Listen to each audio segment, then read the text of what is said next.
Amém? Glória a Deus.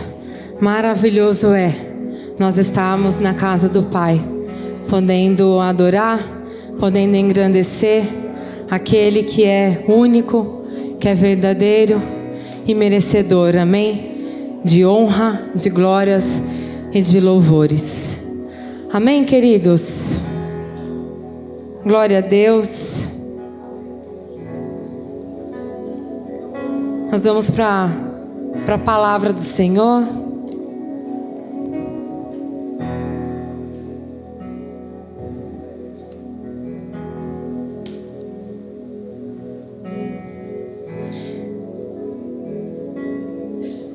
Palavra que está em Romanos, capítulo 8, verso 31.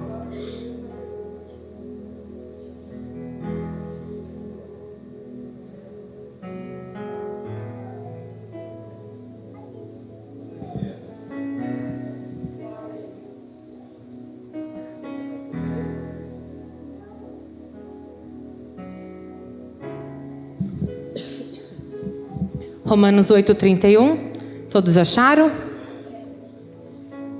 Que diremos, pois, à vista dessas coisas? Se Deus é por nós, quem será contra nós? Aquele que não poupou o seu próprio filho, antes por todos nós o entregou, porventura não nos dará graciosamente com ele todas as coisas? Quem tentará acusação contra os eleitos de Deus? E quem é Deus quem justifica? Quem os condenará? É Cristo Jesus quem morreu, ou antes quem ressuscitou, a qual está à direita de Deus e também intercede por nós. Quem nos separará do amor de Cristo? Será a tribulação, ou a angústia, ou perseguição, ou a fome, ou a nudez, ou perigo, ou espada? Como está escrito: por amor de ti somos entregues à morte todo dia. Fomos considerados como ovelha para matadouro. Em todas estas coisas, porém, somos mais que vencedores, por meio daquele que nos amou. Porque eu estou bem certo de que nem a morte, nem a vida, nem os anjos, nem os principados, nem as coisas do presente, nem o porvir, nem os poderes, nem a altura, nem a profundidade, nem qualquer outra criatura poderá separar-nos do amor de Deus, que está em Cristo Jesus, o nosso Senhor. Amém? Deus querido, a sua palavra foi lida, Pai. E este culto, Pai querido, já começou de adoração ao teu nome, Pai. Que o Senhor venha falar, ó Deus, agora com a tua igreja. Que o Senhor venha preparar os nossos corações, ó Pai, para receber aquilo que vem dos céus, ó Deus. Que eu diminua, Pai querido, que o Senhor cresça e que o teu nome, Deus, seja glorificado e adorado neste lugar. Amém? Podei-vos se assentar. Esse texto de Romanos, eu gosto muito dele. Já preguei, acho que é a primeira vez também baseado dentro de Romanos 8. E o que o Senhor ele me fez meditar agora foi as provas e a certeza do amor de Deus. E Paulo ele começa aqui declarando que quem poderá nos separar do amor de Deus? E é tão lindo como Paulo começa aqui no versículo 31, que diremos, pois, dessas coisas. Que coisas? Para a gente saber aquilo que Paulo está se referindo, a gente precisaria ler todo o contexto do Romanos 8. Então, na sua casa, querido, leia, porque é um texto maravilhoso, que fala das coisas do Espírito e das coisas de Deus. Mas aqui Paulo ele está se referindo à graça gratuita a todo o pecador. Lá no verso 1, ele começa assim: agora, pois, nenhuma condenação há para aqueles que estão em Cristo Jesus. Amém? E Paulo ele segue aqui no Romanos 8, declarando que se Deus é por nós, quem é o doido que se levantará contra nós? Sabe por quê? Sabe quem é você? Sabe aquilo que você representa para Deus? E Paulo ele responde no verso 32, aquele que não poupou o seu próprio filho, antes por todos nos entregou. Você é filho, você é amado do Senhor. E Ele deu o seu próprio Filho por amor de nós. E Paulo ele segue, então quem intentará acusações contra estes filhos amados?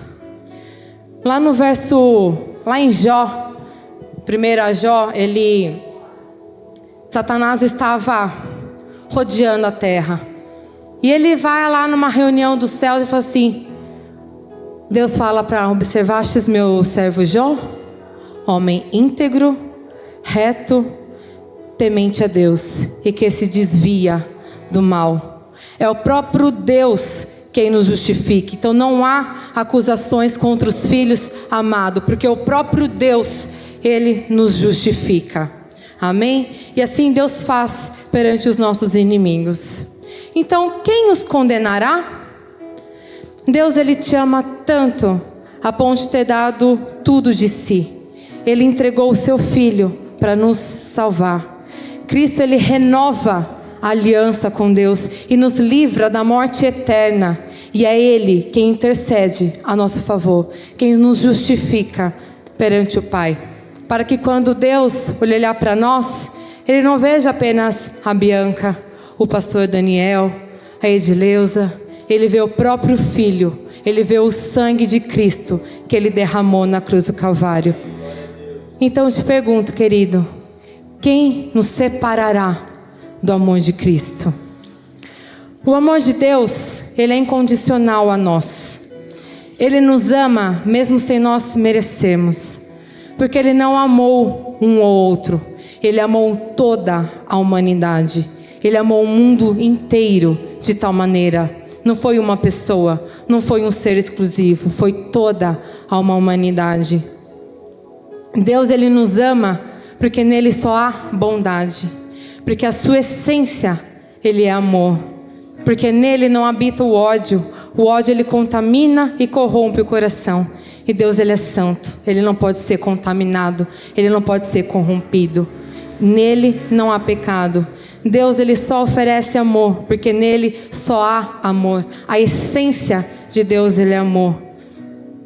Então por isso que Ele nos ama. Apesar de nós. Você não merece, mas Ele te ama. Amém? E assim o amor dEle, Ele é revelado em Cristo Jesus, o nosso Senhor. Então por que às vezes a gente não consegue viver esse amor? Por que às vezes a gente não consegue ver esse amor em nós? Por que às vezes a gente se acha tão distante desse amor? Se Deus Ele nos ama apesar de nós, se mesmo nós não merecendo Deus nos amou, por que às vezes a gente não consegue ver, provar esse amor? E aqui eu aprendi algumas lições, eu tirei algumas lições desse contexto. E eu entendi que a gente precisa se libertar do medo do relacionamento. Quando nós sentimos medo, nós nos escondemos. Quando aqui, quem era criança e que tinha medo do escuro, não acabava assim, colocando a coberta na cabeça, né? Por medo do escuro, a gente fica debaixo da coberta. Ou coloca o pezinho, né? Nada pode ficar para fora, porque a gente tem medo, então a gente se esconde. Então a nossa fuga era debaixo do cobertor. Era tão escuro quanto, mas na nossa cabeça funcionava. Não sei se era só comigo, mas na minha cabeça funcionava. Ou quando a gente jogando bola dentro de casa, acabava quebrando alguma coisa, ó, fugia. Porque, se o pai ou se a mãe pegasse. Não, era tudo um santo. Nada tinha acontecido, ninguém quebrou nada. A gente, fugia. E essa é uma defesa natural do nosso cérebro. Ele está emitindo um alerta de que algo não está certo. Não sei se mulher às vezes passa muito por isso, quando está passando numa rua deserta, a gente anda, né, tudo encolhidinho assim, só com os olhinhos de canto. Medo de quem se aproxima, medo de quem pode estar passando. Não está acontecendo nada, não tem ninguém. Você olha para trás assim, não tem ninguém. Mas vai que acontece alguma coisa, vai que surge alguém.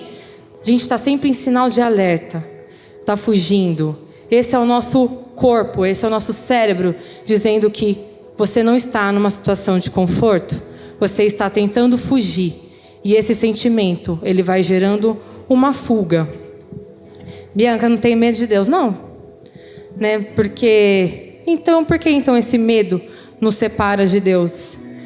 E eu encontrei lá no livro de Êxodo, capítulo 20, de 18 ao 19, eu vou ler aqui rapidamente. Todo o povo presenciou os trovões, os relâmpagos, o clangor da trombeta e o monte fumegante.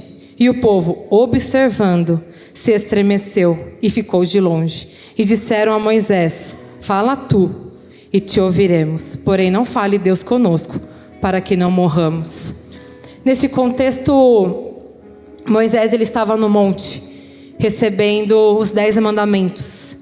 E o povo estava vendo todo aquele movimento, todo aquele cenário maravilhoso, grandioso, onde o monte fumegava, onde havia trovões, relâmpagos e trombetas e isso e aquilo, e Moisés ali, Deus falando, e as tábuas sendo escritas. E o povo falou assim: esse Deus é poderoso, esse Deus é grande, Ele está caminhando, Ele está nos guiando por esse deserto. Ele nos prometeu a terra, nós estamos a caminho, mas eu não quero esse relacionamento não. Eu quero estar aqui, eu quero obedecer a Deus, mas eu não quero ter esse relacionamento. Vá que eu morra. Então esse era o contexto, onde o povo estava caminhando sobre a ordem de Deus. E Deus levantou apenas um homem para guiar Moisés. E Moisés estava disposto a ter esse relacionamento. Moisés era íntimo de Deus. O povo não queria essa intimidade. O povo estava temendo. O povo queria fugir da presença de Deus. Isso não anulou, querido, o amor de Deus pelo povo.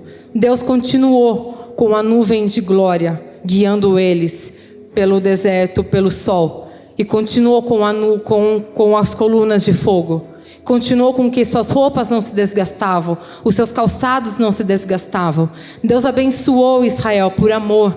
Deus cumpriu a sua promessa. O povo entrou na terra prometida. Isso não anulou, mas isso afastou com que eles pudessem experimentar tudo aquilo que Moisés estava vendo, tudo aquilo que Moisés estava presenciando, tudo aquilo que Moisés, com o relacionamento com Deus, estava provando do amor, da integridade. O povo estava tenebroso e o povo preferiu se afastar. Sabe aquela pessoa ora por mim, mas nunca conseguiu dobrar os seus joelhos e fazer a sua oração a Deus? Aquela pessoa que até acredita em Deus, mas não consegue manter um nível de intimidade, não consegue 5 minutos de oração, não consegue, cansa ler a Bíblia, cansa falar com Deus, é chato ir na igreja. Então esse é o povo que acredita em Deus. Deus ama aquela pessoa, o amor dele é incondicional, mas aquela pessoa não consegue se manter num relacionamento de amor com Deus. Amém? O não entrar na terra foi consequência dos seus medos, da murmuração. Mas Deus honrou a promessa com Josué, que é o que justamente o pastor pregou um pouquinho da entrada de Josué. Josué também estava com temor, estava ali bambeando, mas ele confiou na promessa do Senhor. Ele se entregou, e Josué também pôde presenciar, pôde vivenciar coisas maravilhosas na sua vida. Amém? O povo estava acomodado, então era muito mais fácil ter um intermediador. Vá que eu morra, né? Então o medo afastou o povo de viver esse amor. Lá em 1 João 4,18 diz que no amor não existe medo. Antes, o perfeito amor lança fora todo medo. E no verso 19, nós amamos, porque Ele nos amou primeiro. Então que a gente possa vencer esse medo e se libertar desse medo do relacionamento, de uma intimidade. Não apenas querer vir, mas a gente conseguir se entregar e viver nesse amor. Uma outra lição que eu consegui tirar foi que a gente precisa vencer o sentimento de culpa. A culpa, ela impede o perdão e amarra você ao passado. Lá em Isaías 43, 25 diz que eu mesmo, é o Senhor quem estava falando, sou o que apago as tuas transgressões por amor de mim, e dos teus pecados eu não me lembro mais. E mesmo assim, às vezes a gente se pega preso aos erros do passado, nos culpando pelo aquilo que Deus já nos perdoou. Então, o que eu posso fazer para me livrar desse peso, para me livrar dessa culpa? Precisa pedir perdão a alguém? Esse alguém está acessível? Esse alguém está próximo? Liga, fala com ele, abra o seu coração. Se a pessoa já faleceu, conversa com Deus. Faça como Jacó, eu não vou sair daqui sem que eu sentir esse peso liberto, sem que eu sentir que o Senhor me perdoou, que eu consegui me livrar, porque o Senhor, Ele já nos perdoou. E às vezes a gente fica puxando esse peso, puxando essa culpa, e fala assim, eu não sou digno, eu não sou merecedor, porque eu fiz isso, eu fiz aquilo, eu era isso, eu era aquilo, e a gente não consegue se livrar das amarras, que a gente possa vencer esse obstáculo. Joga toda essa culpa aos pés da cruz, porque essa amarra entrega tudo para Deus. Lá em Hebreus 8 fala que, pois agora das suas iniquidades eu usarei de misericórdia, e dos seus pecados eu jamais me lembrarei. Isso não é passe livre para o pecado, amém? Porque todo pecado ele vai gerar consequências, mas um coração genuíno, disposto a mudar, esse encontra o perdão. E quem não reconhece os seus próprios erros, não se regenerou, não vai alcançar a graça do perdão. Deus, Ele é amor, mas Deus também é justiça. Mas por nos amar, é que Ele nos exorta e nos coloca no caminho certo. Então que a gente possa vencer essa culpa. O que passou, querido, passou. Que a gente possa olhar para frente, olhar para Cristo, que é quem nos liberta, que é quem nos perdoou e quem vai nos direcionar para esse amor perfeito. Uma outra lição para a gente se libertar da religiosidade. Os religiosos, eles caminharam com Cristo, mas eles não viram a Deus. Lá em João 11 fala que Ele veio para os seus, mas os seus não o receberam. Mas todos quantos os receberam, deu-lhes o poder de serem feitos filhos de Deus. A religião, ela veio para religar o homem a Deus, mas a religiosidade nos afasta dele. Porque quem quer ser o ditador de regras se esquece daquele que é o mais profundo da essência de Deus. Eu já ministrei isso uma vez, que Deus, Ele não quer que você cumpra um conjunto de regrinhas. Deus, Ele quer um relacionamento de amor. Deus ama, Deus quer que a gente cumpra os seus mandamentos por amor e não por obrigação. Que a gente tenha prazer em meditar na lei, que a gente tenha prazer em vir a casa, que a gente tenha prazer em se relacionar com Deus. Não faça isso porque se o pastor não me vê, ele vai querer cobrar, ele vai querer saber, então eu preciso me mostrar. Não faça isso porque o pastor lançou o desafio, então eu tenho uma obrigação de ler as escrituras, porque o pastor lançou o ano bíblico e lá no final do ano ele chama as pessoas, então eu tenho a obrigação de fazer. Não leve a Deus como uma obrigação, leve a Deus com amor. Eu faço as coisas, eu cumpro porque eu amo a Deus e eu quero agradar a Deus. O meu coração, ele está em Deus. Essa é a diferença do religioso e daquele que serve a Deus. O religioso, ele vai exigir que você cumpra a listinha do não pode, não quero e não faz. Mas aquele que faz aqui tudo isso, você vai acabar fazendo muitas as mesmas coisas. Mas qual é a intenção do seu coração? Qual que é a intenção que está em você? É cumprir porque você é obrigado ou cumprir porque você ama? Então a religiosidade, ela faz com que seja uma regra, uma imposição. E Deus, ele é maior que uma regra.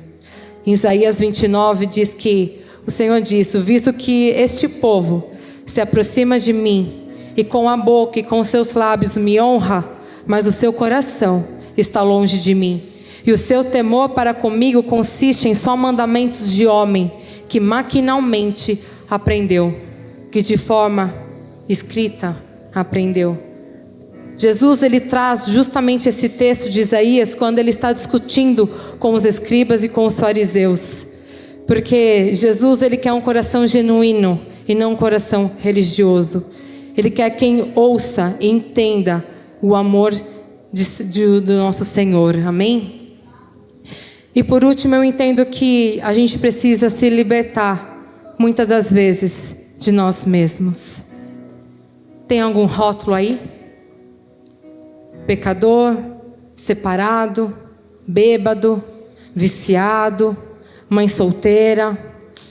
Que em nome de Jesus Cristo a gente seja livre do peso, do fardo, dos rótulos, das acusações, que muitas das vezes quem coloca somos nós mesmos.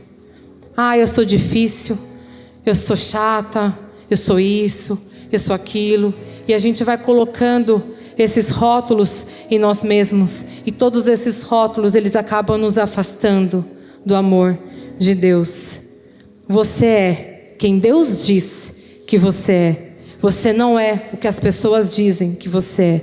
E Deus falou que você é filho amado de Deus. Em Gálatas 2, porque se torna a edificar aquilo que destruir, a mim mesmo me constituo transgressor, porque eu, mediante a lei própria, morri para a lei, a fim de viver para Deus. Estou crucificado com Cristo, logo já não sou mais eu quem vive, mas Cristo que vive em mim. E esse viver que agora tenho na carne, eu vivo pela fé no Filho de Deus, que me amou e a si mesmo se entregou por mim. Paulo, ele era taxado de perseguidor. Até os próprios discípulos duvidaram quando Paulo estava, mas você não era o que estava perseguindo a gente? Você não era aquele que estava matando? Você não era aquele que estava destruindo todos em nome de Deus? E agora você está aqui, Paulo, para ajudar a gente na divulgação do Evangelho? Então, até os discípulos, quando se encontraram com Paulo, temeram. E Paulo, ele traz essa reflexão também de Gálatas, que Deus usa, aquilo que o pastor pregou domingo, Deus usa os improváveis. Aquele que era perseguidor passou a ser também perseguido em nome de Deus. E ele fala que tudo aquilo que ele viveu, ele teve que destruir. Tudo aquilo que ele viveu, ele morreu. Porque ele estava tentando pregar a lei, ele estava tentando viver pela lei. Mas agora estou crucificado com Cristo, e já não sou mais eu quem vive, mas Cristo que vive em mim. Então, que a gente consiga viver e entender essa pureza de coração, essa integridade de coração. A Bíblia, ela é tão perfeita que ela não esconde o pecado de ninguém da Bíblia. Davi era considerado um homem segundo o coração de Deus, e mesmo assim a Bíblia trata o seu erro com Betseba. Salomão era o homem mais sábio e rico, porém ele peca mostrando todos os segredos do seu reino aos reinos vizinhos. Mas o que diferencia é a reconciliação genuína com Deus, que eles se converteram, eles reconheceram seus erros e voltaram para Deus. Paulo, ele deixa o velho homem, ele deixa a lei. Ele perseguia, ele matava o velho homem, e então ele renasceu para Deus. Você não é seus rótulos, você não é seus fracassos, você não é seus medos. Você agora é nascido de Deus, porque você é quem Deus diz que você é. Que você possa se libertar de si mesmo, que você possa se libertar dessas amarras e viver uma vida com Deus, porque o amor de Deus, ele é incondicional a nós.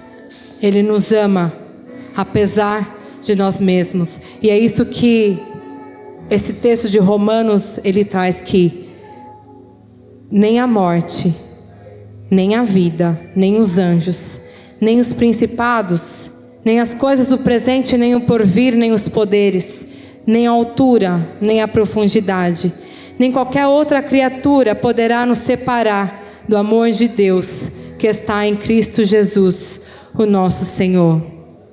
Este é o amor de Deus, querido. Este é o amor de Deus que Ele se revelou a nós, que Ele se entregou numa cruz. Ele não poupou o seu próprio Filho, porque Ele nos ama. Então eu te pergunto pela última vez: quem poderá nos separar do amor de Deus? Amém? Aqui, o que tem feito você duvidar deste amor? O que tem feito você olhar para si mesmo e você duvidar?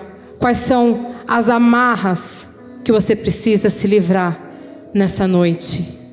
Eu não sei como está o seu coração, como tem sido a sua vida com Deus, como tem sido o seu relacionamento com Deus. Mas aquilo que o Senhor ele já está pregando, já está ministrando em alguns cultos, é sobre a renovação de aliança, é sobre a renovação do seu amor, é sobre a renovação do seu perdão. Porque os dias estão próximos e a hora vem em que nós nos encontraremos com o Senhor. E como estará o nosso coração? Como estará a nossa vida diante de Deus? Duvidando daquilo que Deus pode fazer por nós? Duvidando de que você é digno deste amor? Duvidando que você é merecedor dessa graça? Duvidando que não importa o que você fez, lembrando sempre do passado, que a gente possa viver e experimentar aquilo que Deus quer para as nossas vidas. Deus quer te amar, Deus quer te usar, Deus quer renovar o seu amor, Deus quer que você cresça nele, que você possa permitir que o Senhor ele apareça na sua vida. Liberte-se de si mesmo, liberte-se das suas emoções, liberte-se das suas amarras, da culpa, do castigo, porque tudo isso Deus já levou na cruz do Calvário. Deus já levou sobre si toda a transgressão, toda a iniquidade, todo o castigo que nos traz a paz, estava sobre Ele. Pelas suas pisaduras nós somos sarados. Então o que te impede de se aproximar de Deus? O que te impede de viver esse amor?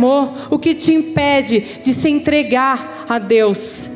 E eu estou aqui falando para convertidos, eu estou falando aqui para pessoas que já conhecem a Deus. Não é para pessoas que não conhecem esse amor. Pode ser que essa palavra chegue ao coração de quem não conhece, mas a maioria daqui eu tenho certeza que já conhece esse Deus, já conhece Cristo. Mas será que nós temos conseguido viver a plenitude do amor de Deus em nós? Será que nós temos conseguido entender quem Deus é de fato nas nossas vidas? Aquilo que Ele representa para nós? Será que a gente tem conseguido se entregar e amar a Deus da mesma forma com que Ele nos amou? Porque nós amamos porque Ele nos amou primeiro. Será que esse amor é o mesmo que Deus tem nos amado? Será que tem sido um amor egoísta? Um amor interesseiro? Um amor por obrigação? Que a gente venha amar a Deus porque Ele é amor e Ele já fez tudo por nós. Ele já entregou tudo por nós. E que a gente tenha esse coração que se volte a Deus. Amém? Queria que você se colocasse em pé enquanto a Júlia canta este louvor. Eu queria que você refletisse sobre a sua vida, sobre o que tem feito, o que tem te motivado a estar aqui, o que tem feito você a buscar a Deus, o que tem feito você vir à casa. Será que é um vício de liturgia, uma obrigação religiosa? Ou será que você de fato ama e busca a Deus com o seu coração? que o Senhor ele venha falar contigo, que o Senhor venha tocar no seu coração e venha reacender essa chama do relacionamento. Amém?